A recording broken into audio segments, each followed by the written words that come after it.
Party. You listen to Kamala Harris talk about a plan for Black America. They've rolled out a plan for Black America. My grandfather told me a very long time ago, never trust a man who promises to do tomorrow what they had the power to do yesterday. If Kamala Harris was so committed to these plans for Black men in particular, she's had many instances where she could have done these things as a senator, as an attorney general, and certainly in her capacity as a vice president. So I do believe that when you have that type of interview talking about a multi-trillion. If you believe that Donald Trump has somehow become less popular over time, let me change your mind about that. In fact, he is more popular at this point in the campaign than he was at this point in the 2020 campaign. Yes, watching a Black conservative destroy the mainstream media and the Democrat establishment is amazing.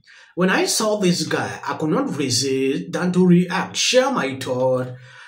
The interview took place days ago, but what I see with the mainstream media, they are still pained that this interview didn't go the way they planned. Now, I don't believe at this time, no matter what you're doing can change the minds of people. They have already made up their mind, especially undecided voters.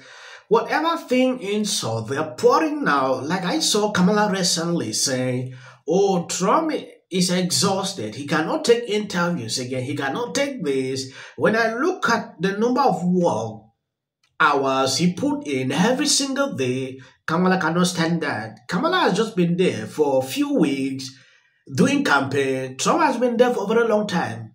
So I don't get the point.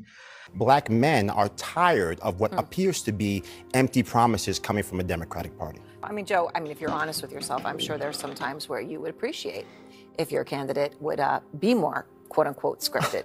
Look, I think there's a few things happening here, right? I've said it many times on this network. Vice President Kamala Harris, she wants to have her Kate and Edith too. She wants to have all the good things that come from the Biden administration. She wants to leave all the bags of the Biden administration behind her. I think if you're just looking at the core issues pertaining to the Black community, the civil rights issue of our time is education. Democrats have nominated a woman who is against school choice. They have a vice presidential candidate who is against school choice. And you have the gatekeeper for a large voter bloc that didn't ask any real questions about the civil rights issue of our time. To say that we have schools where 80% of Black children cannot read at proficient levels all across this country. And so it is a scourge that is preventing Black men from getting the tools they need in their young life to move forward. And I think if there are a lot of Black people who are saying Democrats have told us that Donald Trump is terrible, but I'm not going to allow my vote to be taken hostage by a party that continues to not deliver results every time I place my trust in their hands. He did have a record low for Black unemployment. I would just simply say that to that point, right? I think we have to dispense with some of. When you look at this CNN anchor, she is stunned. She is speechless. Look at what he just said, putting out exactly what they have been doing for a very long time. And they thought people are stupid. You cannot vote somebody every time. They are that intelligent now to see what they've been doing. Okay, just imagine Kamala getting a few days to the elect. Oh, I'm going to do this, I'm going to do this to Black men. It was like an insult to them.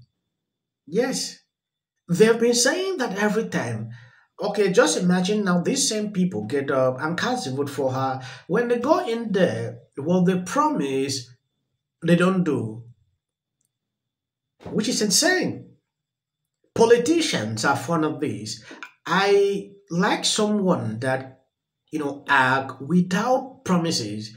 When you do these promises, at the end of the day, you don't respect it like they have been doing in the past. That is where people lost trust on the case like Kamala here. Saying Democrats have told us that Donald Trump is terrible, but I'm not going to allow my vote to be taken hostage by a party that continues to not deliver results.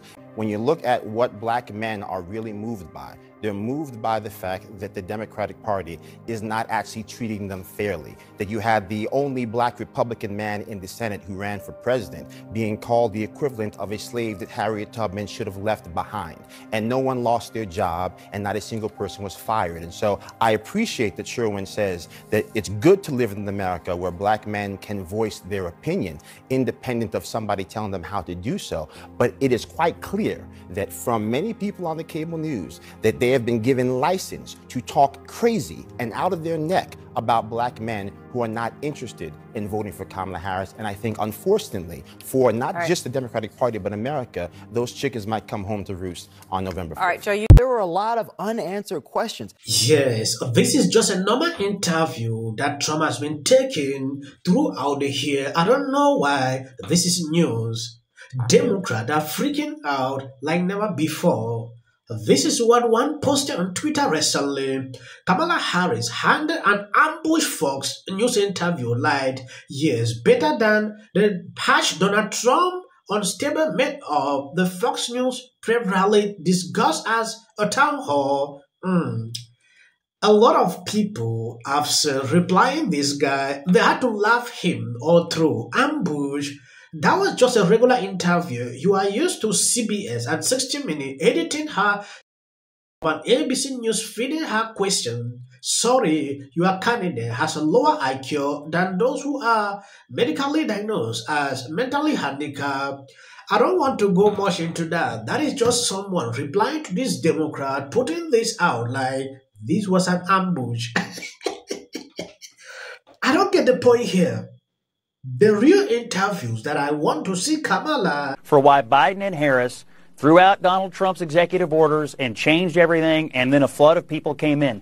An ounce of humility here would go a long way, and she doesn't have it in her to do it, and she has no real answer other than to blame Congress. And Brett was right. Democrats controlled everything when they took over, and so is she saying it's the Democrats' fault that the immigration system is broken? I don't understand this. I don't understand why she can't just say, hindsight here, we shouldn't have done it. I think the American people would actually accept it, but she won't do it. Dana, you've been on the other side. You've been on the rapper as a press secretary interviewing a president. And, you know, I'm talking like 4 people waving their hands like it's got to stop. So, Martha, I had to dismount there at the end. Yes, away from the debate, let's talk about Taylor Swift. Pennsylvania Republicans and independents turned on Taylor Swift and toward Trump. Taylor Swift is in her partisan-hack area, and it reflects in the pop star tattered reputation with Pennsylvania Republicans, a blank space that won't be fixed with a simple call to shake it off. Yes, new polling from this university shows Swift is swiftly losing appeal with golf registrants in the Keystone State in a classic case of look what you made them do. A whopping 61% of Republicans have bad blood with the Queen of Pop. Just 16% approve of her. Independents aren't exactly fans of the left-leaning singer-songwriter either, showing her image has eroded since she waded into the presidential campaign this year, backing Kamala. An anemic 23% approve of Swift, with 45% disapproving. So when it comes to non-aligned voters and the song actress, they are never ever going back. Yes, I often say this frequently. If you are a celebrity, it is high time you don't put your mind into politics. Now, look at a number of people who usually support her daily. They have lost interest because of how she came into politics and the reasons she outlined endorsing Kamala. Who's voting for Kamala Harris here? Absolutely no. No. Not possible. There's nothing she can do or say for us to change our mind. These Latino men, these strivers who are coming in, they're not coming for so-called black jobs. Black men don't want those jobs. Black men don't want to work in kitchens. They don't want to work mowing lawns. Turning the page, you've been in office for 3.5 years. You look at Kamala, she's angry. That is just to tell you that when you challenge her with real hard questions with proof, she's not happy about it. B. Maha is still having the guts to say this. It's 25 days before the election, and I gotta say, it's not looking that great for the Democrats. Look at what Democrats are experiencing. And sometimes there's a trend line that I never noticed before and make me go, whoa. You know, Whoopi, you always say you don't believe in polls. I'm with you now. Running mate. Same reason you don't throw a birthday party for Diddy. Well, this is a problem. Please register to vote for something else. I care if the right guy was right and you got. I'm going to shake it off. It's like 73% said they're voting for Trump. Okay, yeah. You hired me 4 times. I tell him, I'm like, I'll just pop. How dumb are you? Trying there too, right? That's 100% right.